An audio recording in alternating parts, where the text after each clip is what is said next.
Good afternoon, everybody. This is the Public Works and Finance Committee meeting of the Moscow City Council. Sitting around the table with me today are two of my co-councilors, Laughlin and Lewis. And to our far left is our city supervisor, Bill Belknap. And then we also have our finance director, Sarah Banks. It's a party. It is September 12th. Our first item is the approval of Public Works and Finance Committee meeting minutes from August 22nd. Look good. Taylor did great. Love them. Excellent. Okay, those are approved, Mr. Belknap. A second item is the disbursement report from August 2022, and we get a treat with Sarah today. Yes. So looking at the accounts payable report for month ending August 31, 2022, expenditures totaled $2,644,079.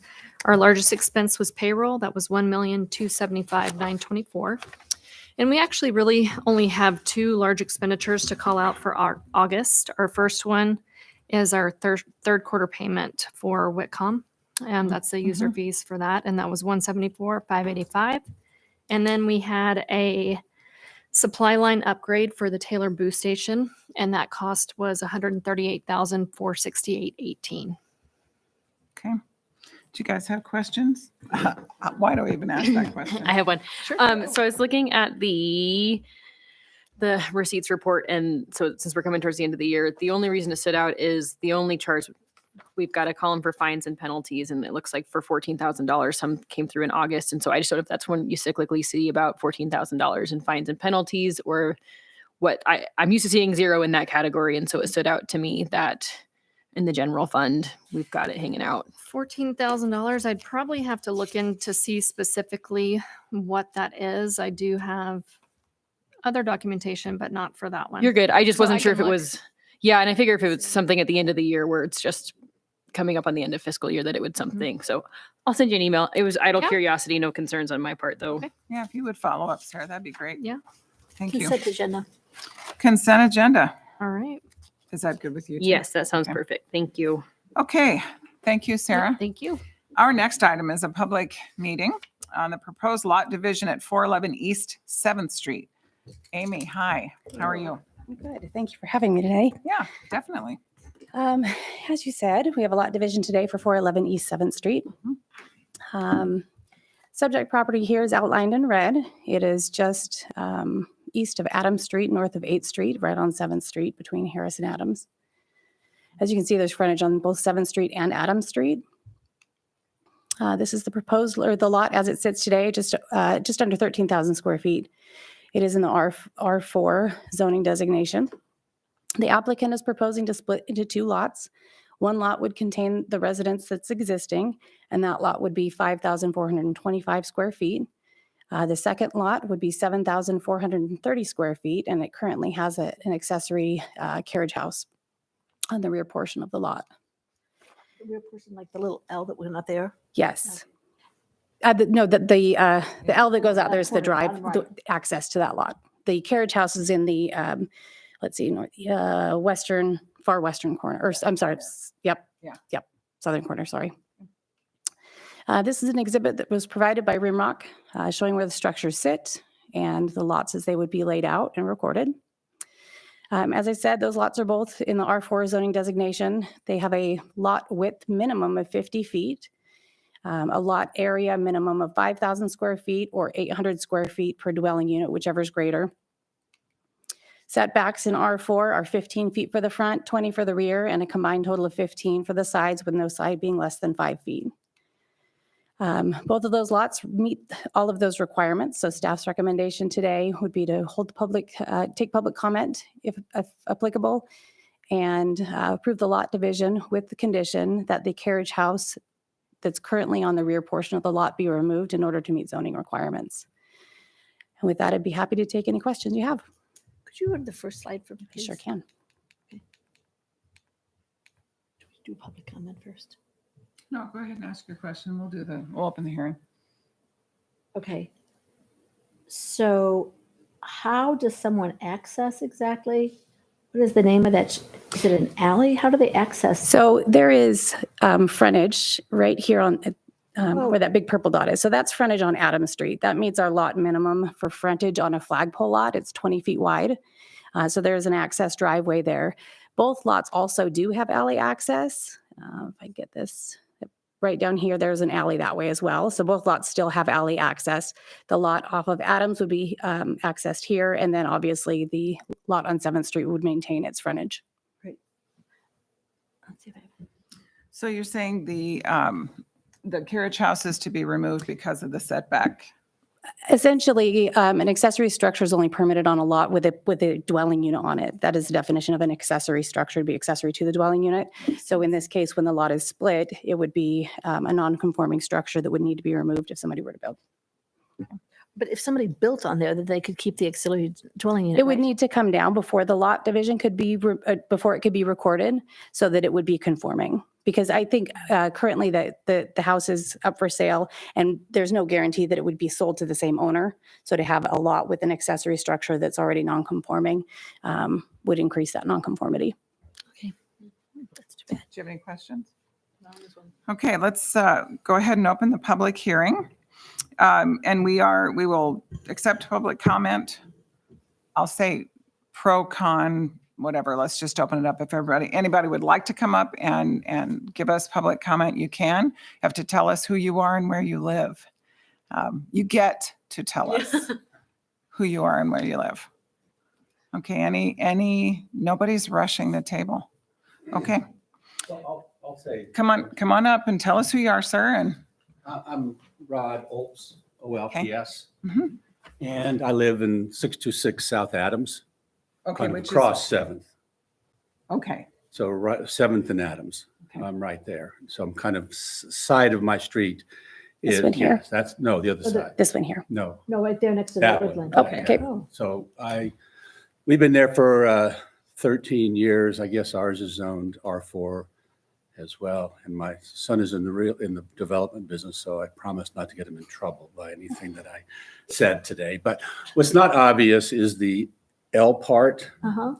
That's actually a guy is using this as a driveway, Mhm. which means that he would not have access. I guess he can't use it as his driveway. And So Would does he live just north, I guess with this orientation he lives just north of that. of where the flagpole is? So what I'm understanding though is as of now with the lot, even if he is using it, he's using his neighbor's driveway because that is Correct. owned by I the just wanted to current be clear 411. that he really has a great house and he really takes really good care of his house. And it's really positive for the neighborhood. And I don't know how he feels about all of this. It's just that, so the question is it sell as two lots? I mean, is it two different things? Mhm. So would both the lot and the house be listed? I can speak to how the lot division would be processed, and it would become two separate lots. One lot would have the single-family residence on it. The other one would be the lot accessed off of Adams Street. Which one is a single family? That's the one, so you see the house right here? I thought it was So- R4. Is that single family still? Well, what's currently on it is a single family with, I believe it has an apartment in the rear. This is all zoned multiple family, so it can have multiple dwelling units on it. It currently just has the single family on it. So the way the lot would be divided, it would be the residence that is existing would remain on one. The other lot to the rear would be its own lot independently. So it would seem to me that if they use that little L part at the bottom, they would need some kind of easement or something if it gets Well, sold I on think somebody. there's an easement now, and I think there was some confusion. Look, I don't have a dog in the hunt, okay? I'm Okay. happy with 2 R4 lots, okay? So I'm just not being, it's just, I walked around and go like, how does this work? It's like, this looks like your driveway, and it's been an easement since I've been there, 13 years. And I couldn't figure out, well, how does it connect from the alley to Mhm. 7th Street? Yeah. And it's actually his driveway. I don't think there's anything he can do about it. I just wanted you all to know that it's not just like nothing, right there on that L Right. part. Okay. Is the owner in the room? The applicant is here. It's the estate of Bernice Anderson. Her children are here on her behalf. I just wanted to point that out. Sure. Thanks, Rod. Because the L part was the confusing part. Yeah, to me. I will agree with that. You can, if you would like. Do we have questions for the applicant? My only question would be if the condition that's being proposed is if everyone's on board with, because I'd hate to put you in a pickle where we're asking you to split the lot to stay conforming and then you'll have to take down something that you don't want to take down. So Well, it's going to be a challenge. Yeah, so, but we can take care of it. You know, I mean, it's, Because it seems like two of them, and one is that you have to take down the auxiliary dwelling unit, and then in addition, it appears that the person who's above your spot actually has been using that place as a driveway. okay, yes. So I'm Don Anderson. Thank Okay. you. I was gonna ask. I live at 322 Susan Drive. I don't know Okay. if that's, I used to live just a couple blocks away from there. So as far as the tearing down the building, it can be done. I mean, it's going to take us some time because, you know, we don't have a lot of, what do I want to say, available cash. Spare cash. But as far as the driveway goes, Rex Snyder owns the house right next to us, and he was married to my niece. Okay. And my niece and he, when they were married, purchased the house, and then he purchased it from her after they separated. And I talked to him today. In fact, I was surprised he wasn't here. He was going to try to be here today. But, and as far as the use of the driveway, he's asked us many times, and of course you can use the driveway. Okay. You know, that's not a problem. And he's ready to clean it up and take care of it. Yeah. So Okay. yeah, there are no issues with Rex that I know of. Sounds like good neighbors. Yeah. That's good. Oh, yeah. Well, yeah. And he's a neat guy. Good. Okay. Okay. Do we have anything else we'd like to ask? I should probably know the answer to this question. I don't at the moment. It's if you have, I mean, I normally an auxiliary dwelling unit is, you know, X number of square feet and you have two people in it and there's somebody else that lives in another house on the property. The answer is, can we have a property that is, if they didn't want to build a new house on it, could they just keep that auxiliary dwelling unit? So I think there's a little confusion in terms. So that's not necessarily an accessory dwelling unit. That's an accessory structure. So it's not habitable. It's just an old carriage house. Okay. So it's not habitable at this point anyway. Very old carriage house. I mean, built in probably the late 1800s. You could blow it down. The top left lot says, what's the name on there? West, Leonard West. Leonard West. That was the original farmhouse. And all this was his farm. And he gave, where Rex lives, he gave that to his oldest son and or sold it to his oldest son. And then he sold where my mother's house was to his other son. Okay. Okay, so that's how, so that was all part of the farm, and even all the way down below the new lot division, or the line down there was where the barn was, and you can see some of the old steps that went clear down to the barn. Oh, cool. Yeah, the old concrete pads that they had going down there. It's Okay. That's cool. all part of the, you know, So I just have to say, I wish you well, because it seems to me that there's not many vacant lots in town. And so you get to move right in a neighborhood and open spot that somebody could build a nice house on it. well, hope so. Thank you. Okay, thank you. Okay, we'll go ahead and stop the public hearing, close it. Are we really even having or the public comment area? So what is our consensus, or do we have a consensus between the three of us? I mean, I'm with Maureen that if infill's a good thing in this case, and it's hard to come by in this area, and it's helpful historical context because flagpole lots end up being so goofy, and so it's kind of interesting to understand how we got here. Yeah.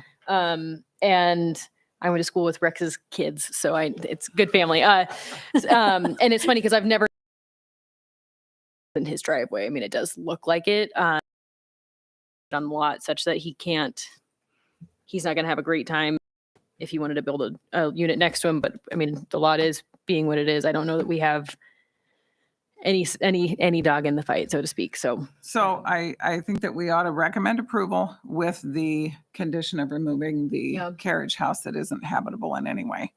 Yeah. And we'll send it on now. Can that be consent? You can. Okay, let's do consent. Okay. Thank Thank you, Amy. Appreciate it. Okay, our next item is the Moskoverfest Alcohol Use in the Entertainment District. Amanda, you look great. do not even look like Amanda. Jen Piffner. Tell us what you know. I am stepping in for Amanda this afternoon. Thank you so much. Moskoverfest, this would be the second annual Moskoverfest, sponsored and hosted by the Moscow Chamber of Commerce. Looking at Saturday, October 8th from 4 to 8 p.m. on Main Street between 3rd and 5th Streets. This event is an annual event. The Chamber is stylized in the spirit of fall folk festivals. Don't try to say that a lot of times fast. The applicant anticipates no more than 10 beer, wine tents, vendors, and up to 6 food vendor tents. And then an additional 4 to 6 vendors for street games, activities, competitions, those types of things. The event has been reviewed and approved as of August 11th through our typical permitting process. And then following our operating procedures for events with alcohol, which are within the entertainment district, which is what helps make Moskoverfest. Requesting a temporary suspension of the open container law. And the resolution draft is attached per city code. I have one question. Isn't it actually 3rd to 6th with then from Main up to like the alley on 5th? Let me double check. I thought we were just 3rd to 5th. That's our smaller footprint. Yeah, anyway, that's just be helpful that make sure the record's Yeah. clear on that. Hold on. Here's my map. And we've got Dre from the chamber. It is to 6. So my apologies.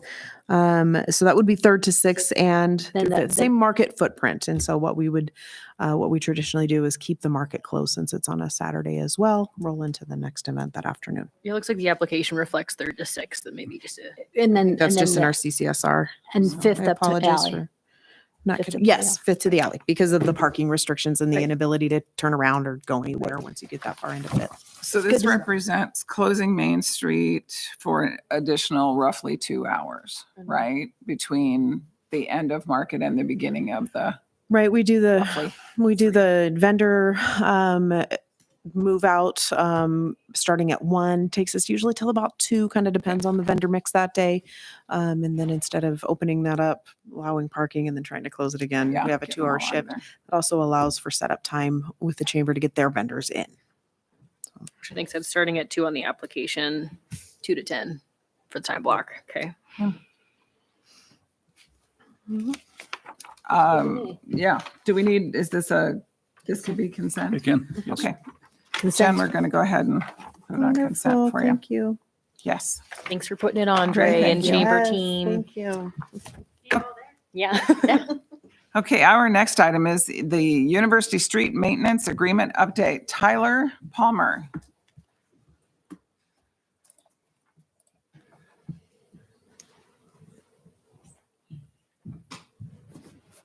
Gonna run over your dog's head. Good afternoon, counselors. I just brought up the probably useful to everybody else, but most useless to me slide that I'll ever bring up since I'm colorblind and these are 2 colors I can't tell apart. So I'm going to have to believe that whomever told me this represents the accurate reflection of the distribution that it actually does. So I'm here to discuss an up. Green and yellow. So I've been told. If I don't match, just be professional. It's fine. So I'm here to discuss the university maintenance agreement. The city maintains a maintenance agreement with the University of Idaho for certain streets on university campus. Those streets are represented in green on this map. The university many years ago approached the city with a desire to have better control over the aesthetics, consistent maintenance practices, et cetera, within the university campus footprint. And so the city entered into an agreement with the university in which the city pays the university what we would otherwise pay for the maintenance of these rights of way. And then the university, we relegate the control over those rights of way to the university so that they can do things like signage, sweeping, street maintenance, et cetera. The last contract was put in place in 2008. Since 2008, we've had several updates that necessitated some changes to the formula that we use to calculate the compensation that university receives for the maintenance of these streets, and also to take into account and better call out some of our expectations for things like storm maintenance, especially in light of both ours and the university's permits, expectations for maintenance of signs with METCD standards, and then updates to the current budgeting practices in the streets department. So all of those things have been included in this contract. The contract has been submitted to the University of Idaho. They've conducted their necessary reviews and are in agreement that this is the final form of the thing. We have a formula that we have that runs a 5-year average. The reason that we do a 5-year average year is to try and smooth out any discrepancies we might have. We could have single years that spike really high in the city street budget for one reason or another, that we want to make sure that we smooth that out so that it really reflects what would actually be spent on the maintenance of these rights of way. So with that, it's fairly straightforward agreement. It does represent a rather significant increase in the funding that does go to the University of Idaho. Under the previous contract, it was about $45,000, and it was reviewed periodically, but this new formula, which we believe is an equitable formula that justly represents what our expenditures would be, it's 95,200 is, I believe, what the number is for FY23, and that is what was included in the budget that went before the city council.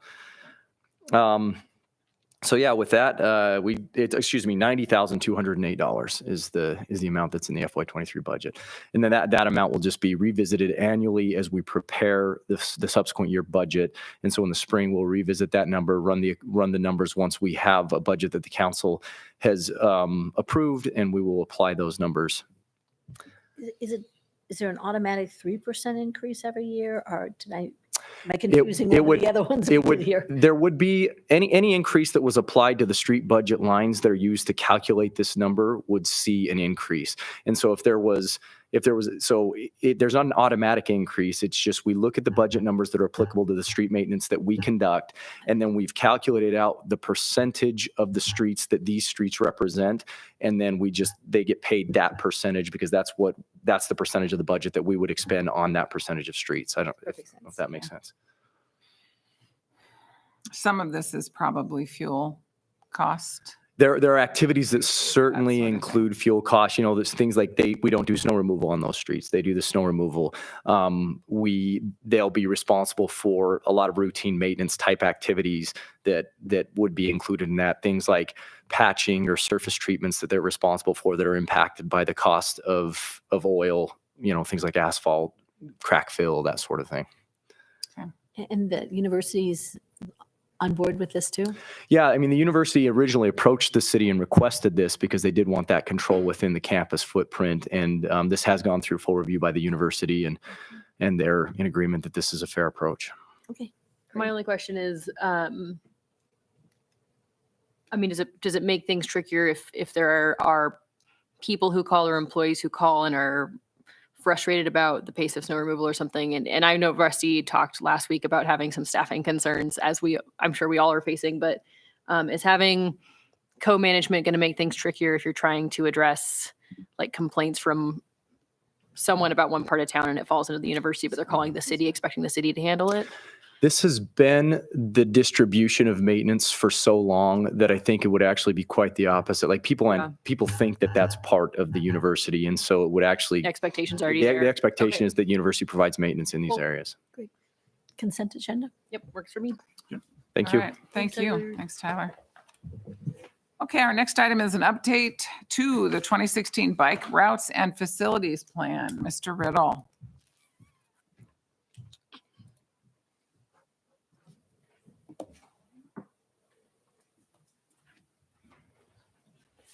Okay, thank you, council members. As you noted, we're proposing a series of changes to the city's bike route and facilities plan that was adopted back in June of 2016. The plan itself identifies a series of, the bike network and treatments, whether it be striped bike lanes, Sharrows, things like that. I'm sure you all receive feedback from time to time. Staff receives feedback from time to time on where it's working, maybe where it's not working, where it could work better. A couple locations recently where people have been pushing pretty hard for changes. Because this was adopted by resolution, we didn't want to go change those without looking at it more holistically and bringing it before council. So included in your packet was actually, I think there were 10 changes proposed. After we took this to the Transportation Commission, I would note that talking over things further with the streets group, there were 4 other changes that surfaced. We were fortunate timing wise to take those to the Transportation Commission just last week and run those by them. So there are 14 changes to the plan. I will note that several of them are actually things were implemented a little bit differently than the plan, so they reflect just existing conditions in the field. And the resolution that was adopted in 2016 did acknowledge the ability of city staff to do that.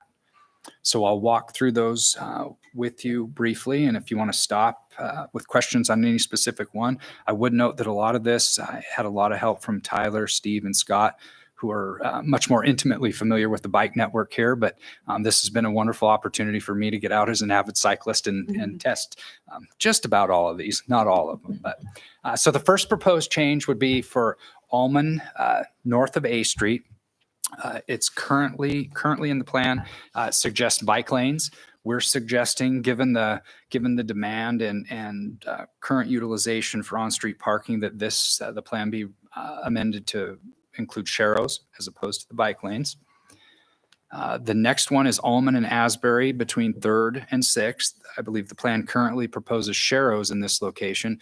Hasn't been implemented, and these are very narrow streets with slow traffic. We're suggesting that the width of the street and existing parking is adequate, and removing the Sharrow designation in this location. The third item suggested for change is White between Highway 8 and Mountain View. The plan actually includes a combination of bike lanes and Sharrows and the separated pathway that's largely already in place. We're suggesting that we complete that separated pathway and not have 2 or 3 separate treatments on this one segment of roadway. So what will the treatment be? I'm sorry. It would be the completion of the pathway, the separated pathway, the rest of the way out to Mountain View. The next one, and this in my own experience is one of the more scary places to ride a bike right now, Mountain View between Highway 8 up to 6. The plan, I believe, currently shows Sharrows.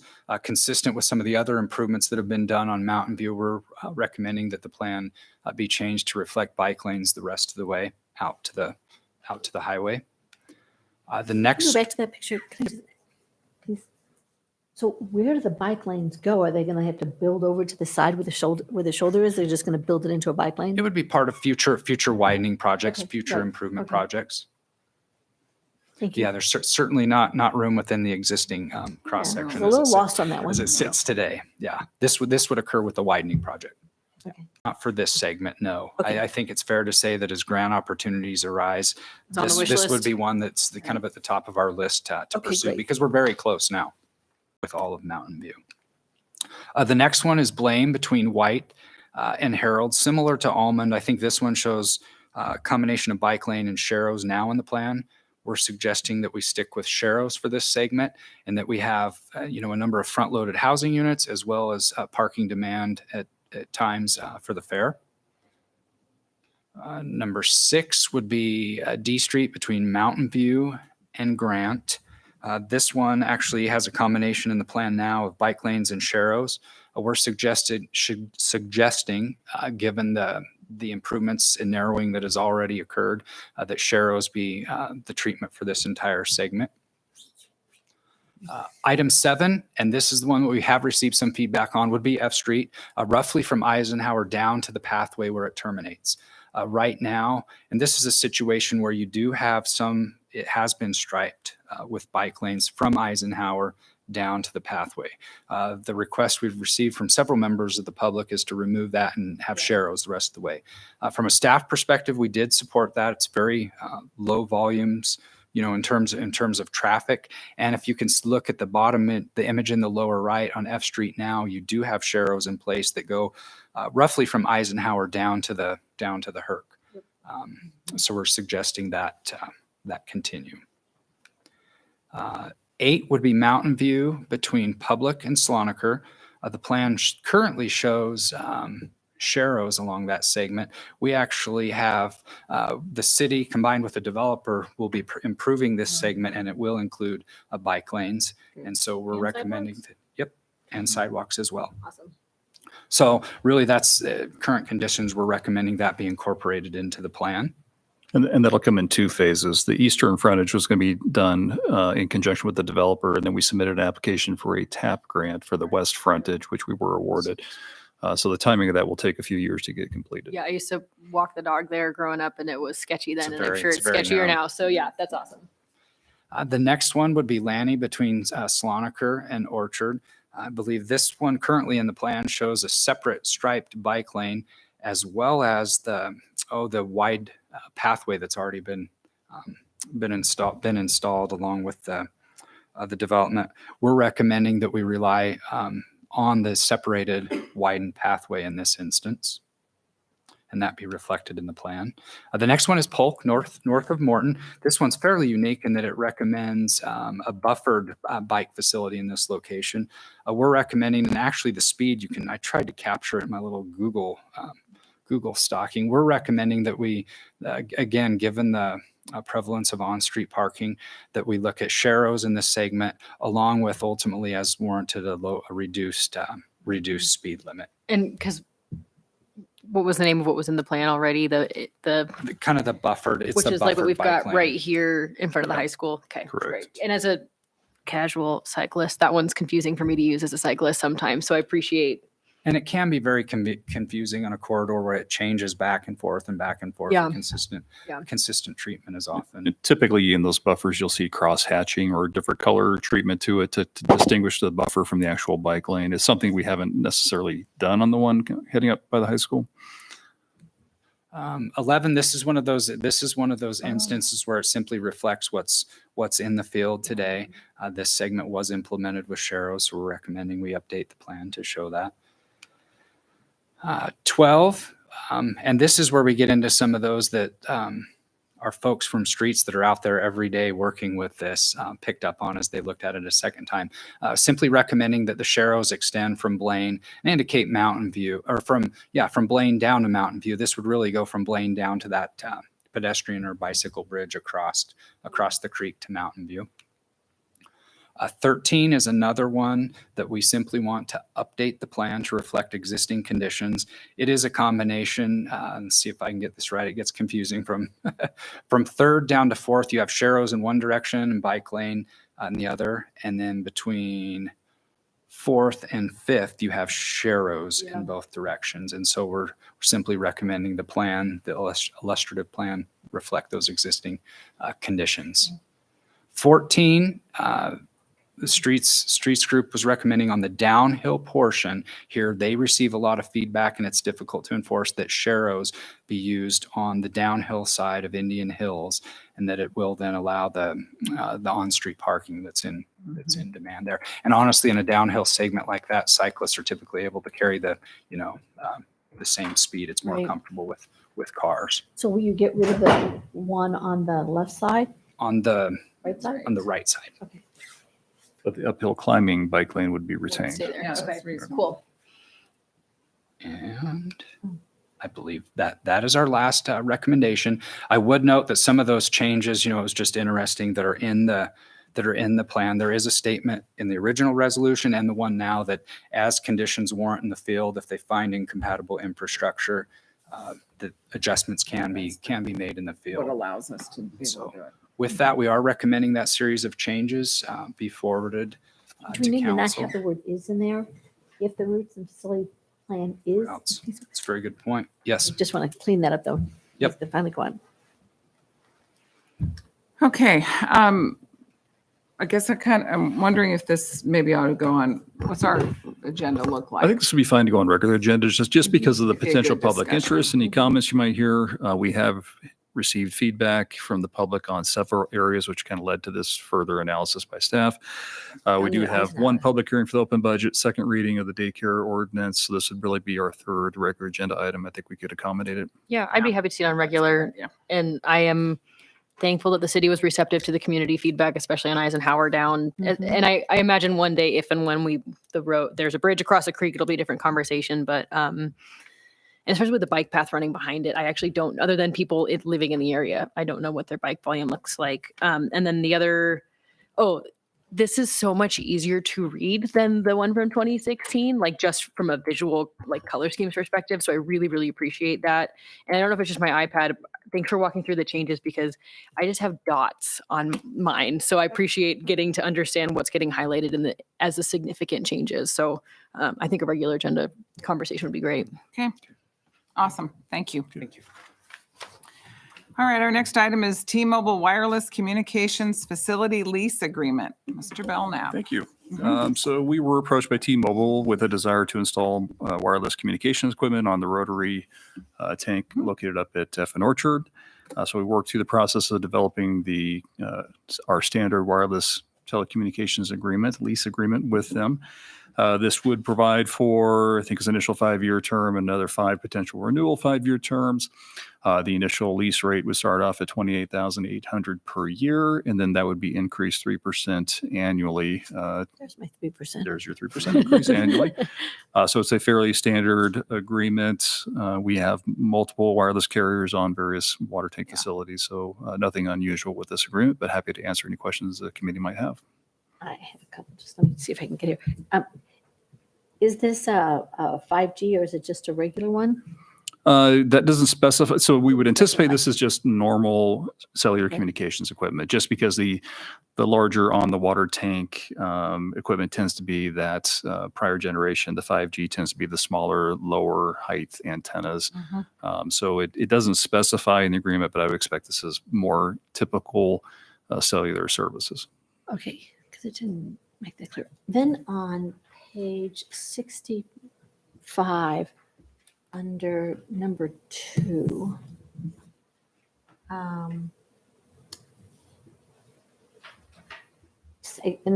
so it's kind of a sense of trying to figure out exactly if they pull out. Let me just try and get it. Say page 65. Oh, in the and full it's packet. Number 2. There's Okay, there it is, right at the bottom. If T-Mobile is unable to go through.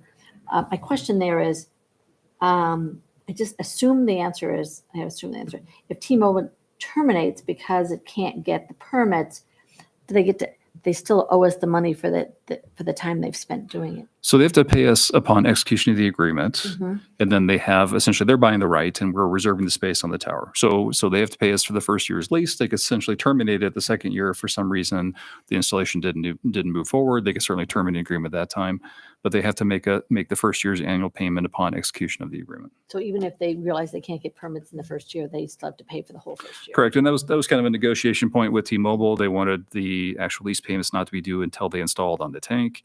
Our response is no. We are reserving the right for you to install your equipment. Once we execute this agreement, you need to pay for that right from the day one. So that's what we drafted the agreement to reflect. Perfect. Okay. I have one more question. Sure. Haley, if you want to jump in. Nope, I don't have Okay, it's any. now on page 67 under O. Is there any way we can reference the page of the document? Because it's only 16. Page pages. 10 in the contract. Page 10 of the contract, okay. Oh, sorry about that. I used the little dots on the side. Okay. So section O, yep. Okay, so 67, and I'm not sure I really understood what 1 and 2 actually meant.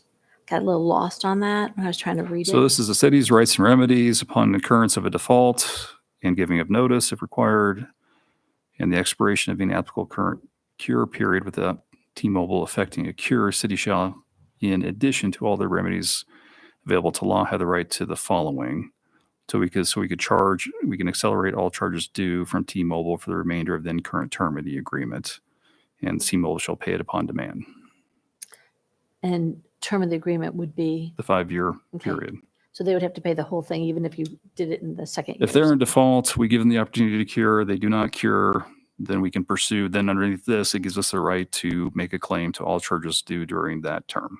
And that somehow under 2, we have the city could cure the default, and I don't get how that actually So if works. somehow there was let's say they had a cable that wasn't installed properly, and we tried to give them the opportunity to cure it. They chose not to cure it. We hired a contractor to fix it. We could charge them for that cost. Why would we fix it for them? if it was a public health or safety risk. Yeah. If it was a risk to our employees that work on the water tank, Okay.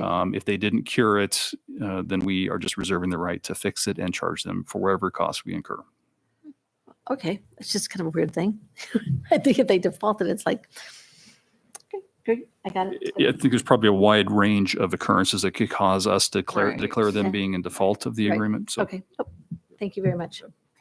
I'm good. Okay, awesome. Let's put that on consent, please. All right, and it looks like our last item is the Idaho Airport Aid Program Grant Agreement. Again, Mr. Belknap. thank you. So we have been offered a $100,000 grant for the terminal project at the airport from the state of Idaho Aeronautics Department or Division. This is these are state funds. There's no local match required, and they also can be utilized as local match towards federal grants. So there are 2 federal airport improvement program grant awards that the airport has programmed this as match to be utilized to match Awesome. those grants. And so there are no obligations other than continuing to own, operate the airport, make it available for its uses. There's no local match required of the city. So this agreement showed up to us. And so we are the sponsor as being the only Idaho entity that could serve as the recipient of these funds, Well, that's a hard decision. which then Yeah. we would Actually channel never through falls out of the to sky like that. the airport project. So Has we been- think this is a great opportunity for us to take advantage of this funding being made available by the state of Idaho, and we would recommend the council accept it. So we have to put it on the regular agenda. No, this could be on consent. And I thought that it says, well, it actually looked at it, said that it has to be approved by city council. I don't know where I lost that. but- And by council, it is No, but it's approved. The grant and the city, yes, let's have the city council. Correct, but ratify we can for- approve resolutions on consent agenda. We could put this on regular if you oh, hey, prefer. no, I but, wasn't. I just sat and thought that we had to. I'm all over the. just like the consent agenda. Oktoberfest resolution, we can pass resolutions on consent. We cannot pass them. We I cannot thought pass there was money in ordinances. there that made a difference. Do you have a question? Yeah, so I do have a question. And I know we're kind of in a unique position because it's jointly operated between 2 states. The airport is, that is. And so on page 4 of the resolution, the airport grant acceptance document, point D talks about competitively bidding all grants. And so that Idaho statute, Title 67, Chapter 92, like, I guess I need to make sure that Tony and those guys know that part of us receiving $100,000, it requires three bids, blah, blah. I'm sure that's pretty industry standard, but it had like preference for like Idaho based contractors and stuff. And so I know Hoffman's acting as the primary on this project. And so my only pause is I don't want to say, oh, great, free money, and then find out. And it is all reimbursable. So there's a chance we'll spend the money and not get reimbursed. But I do get nervous with it being with us operating physically in Washington state with some additional Idaho statutes requiring like the Procurement Act in Idaho potentially getting us in a pickle. Sure. And this is not unusual. We received these grants from the state Okay. of Idaho in the past. So Tony and his crew are aware of the terms and obligations. So Okay. we'll make sure that they are aware of that as well and just remind them of those obligations. Okay, sounds great. Can you tell me again what exactly this money will go to? It's the money that's a grant. It's the our portion that kind of says that. Why don't you tell me again? So it's going to go towards the terminal project, which is, a $45 million construction project right now. There are 2 specific AIP, FAA Airport Improvement Program grants, 61, 62, I believe, that this will be utilized as match for. That's right. Those were applications to the FAA were actually the materials presented to ITD in support of the grant request. So that's the scope of work that was presented. That's how it'll be utilized to match those federal grants. So if we hadn't gotten this grant, we would be on the line for $100,000. We'd have to find another, we or the airport board would need to find that local match component. Correct. I say amen. We got it. All right, are we at the end of our questions, and is that a positive Yes. feel? Okay, consent Okay, agenda, please. thank you. Okay, are there any reports for us, Bill? None from staff today. Okay, so I would entertain a motion to adjourn. Motion to adjourn. Second. Okay, So I have Thank a you. question. Thanks, Thank Bill. you. Thanks, Gina.